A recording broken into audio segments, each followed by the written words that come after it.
ini yang makanya kenapa Banten disebut kota intan. Jadi ini bentuk baskernya seperti berlian segitiga gitu. Ini yang merancang orang Belanda, Hendrik Bil. Yang juga merancang Keraton Sorosoan. Keraton Sorosoan. Oleh Sultan Tirtayasa karena dianggap berjasa, dia dianugerahi gelar Pangeran Wiraguna.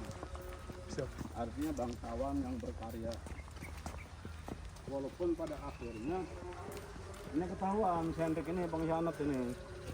Telik sandinya Belanda yang disebutkan di Banten masuk dalam keraton, mengabdi dan dia masuk Islam dan sebagainya. Ya hancurnya Banten dari dalamnya dia. Berarti dia Matanya nih.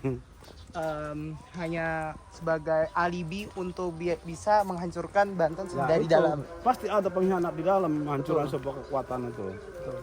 Berarti beliau masuk Islam hanya semata-mata untuk menghancurkan saja?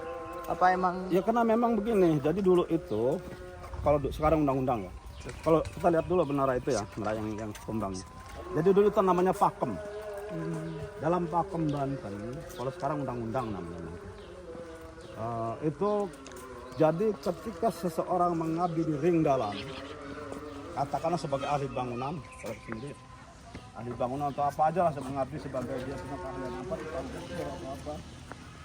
Jadi kalau dia non muslim harus menurut agama Islam dulu. Oh, Itu aturannya. itu yang udah diaturkan dari pemerintahan Banten itu sendiri, Dari Pak? zamannya Sultan Malen Yusuf, terus Pakem itu diperkuat lagi pada masa Tirtayasa, termasuk gelar-gelar kebangsawanan, gelar-gelar penghargaan. Karena gelar itu bukan hanya cuman bangsawan Banten yang mendapat gelar. Kalau bangsawan Banten kan gelar memang gelar itu dari buriat, dari keturunan. Seperti Hendrik Lucas Kardil, gelarnya Pangeran Wiraguna. Dulu ada arsitek dari Cina, Cek Bantu, yang merancang bangunan masjid gitu. Bersamaan dengan Raden Sepat, itu gelarnya Pangeran Wiradiguna. Itu gelar yang sifatnya temporer dan tidak bisa menurun ke bawah. Jadi tidak bernasab gelarnya.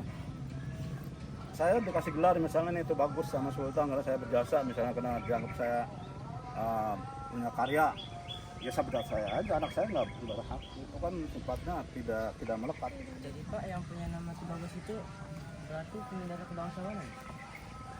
Iya, rata-rata punya darah kebangsawanan dari Sultan. Jadi Sultan Banten ini nasabnya dua. Dalam artian nasab dua di sini, Buriat ini, sama darahnya mengalir. Tapi ada nasabnya ke jabatan, berarti terlalu lurus. Di Banten ini nggak ada yang terlalu lurus. Dari Sultan Hasanuddin sampai Safiuddin gitu, lurus nggak ada. Di Jawa Timur itu Surabaya itu, karena Sultan Banten terakhir yang terlalu lurus dari kesultanan itu dibuang Belanda tahun 1832 dan wafat di Jawa Timur tahun 1989. Sekarang kita berbicara yang di Banten. Di Banten ini contoh Kasemen, Komplek Banten, Kasunyatan. Itu nasabnya dari Sultan yang keempat, Abdul Mufakir. Abdul Mufakir tuh keranting tuh. Ada namanya Pangeran Mandura Raja. Kebanyakan dari situ. Jadi nggak lurus. Secara keduriatan, Buriat. Secara ini ketahtaan tidak ada. Karena yang garis lurus yang